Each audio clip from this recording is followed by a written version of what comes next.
This video is to go over some of the features and benefits of the new actuator lineup from TieDown Engineering. Model 660, which is 6,600 pound capacity, Model 700, 7,000 pound capacity, and Model 800, 8,000 pound capacity. First thing is we have fewer models.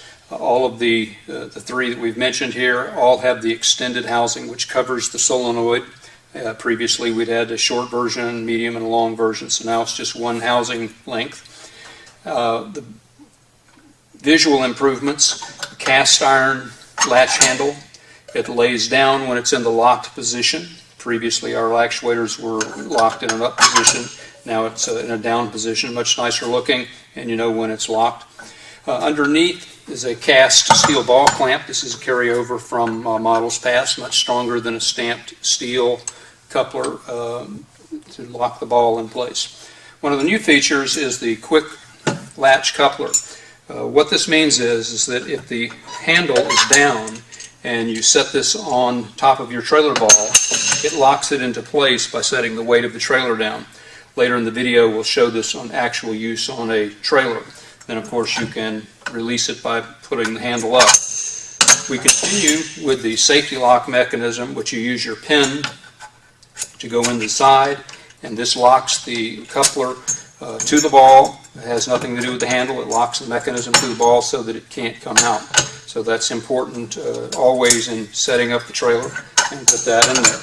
Might also add that when you have the ball on top, and again we'll show you this later in an actual trailer, is that you cannot get the pin in if it's just sitting on top of the ball and not in that latch position. So if it's latched, the pin goes in, and if it's not, it's just sitting on top of the ball, it will not go in. That's a great safety feature. Inside we have the master cylinder, which is aluminum, very corrosion resistant. The dampener now is built in. Previously you had to fill the dampener before you could bleed the brakes. This is no longer necessary, so when you bleed the brakes now, it's just fill the master cylinder full of fluid, bleed the brakes, go. You have a built-in solenoid for master cylinder built into the back here for disc brakes. The great feature about this is that it can be taken out of the to be checked on, and you do not have to remove the cover, nor do you have to remove the actuator from the trailer tongue itself. This magnet can be spun out, then you can clean the fluid out. If there's any trash there, note that the brake line connects here, and you do not have to disconnect the brake line to check the master cylinder. So this is a big feature for checking to see if there's dirty fluid in it, or the magnets not working, or maybe it's just a bad connection from the electrical wiring, but it makes it much easier for you to verify all of these things much quicker, that you don't have to take the actuator off of the trailer itself. We have the grease fittings again on the rollers. This gives the consumer a longer life, a smoother action. They can lubricate these. This is very important in harsh saltwater conditions, or anywhere the trailer is stored outside, so this will give it a longer life by having that available.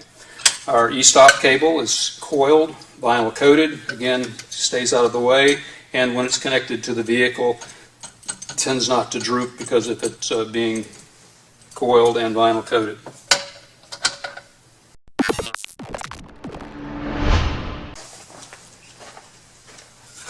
This is a different view of the solenoid with the cover on, and as you can see there's a space here behind the solenoid so that the wire can be disconnected. Using a pair of large pliers you can gently twist this off. Again, your brake line comes out here so that you don't have to take the brake line off the surface of the solenoid.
This is to show you how to take out the solenoid out of the back to check it.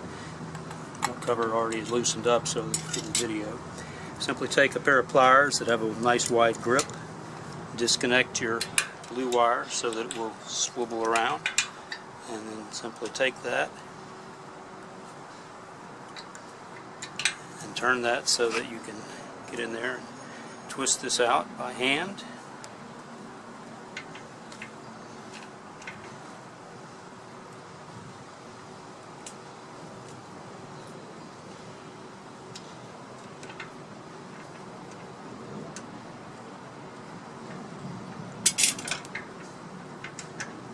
And you have your magnet out. You can flush fluid by pumping the actuator. You can connect this to your battery, make sure your plunger goes upside. Doo-dah, doo-dah, doo-dah.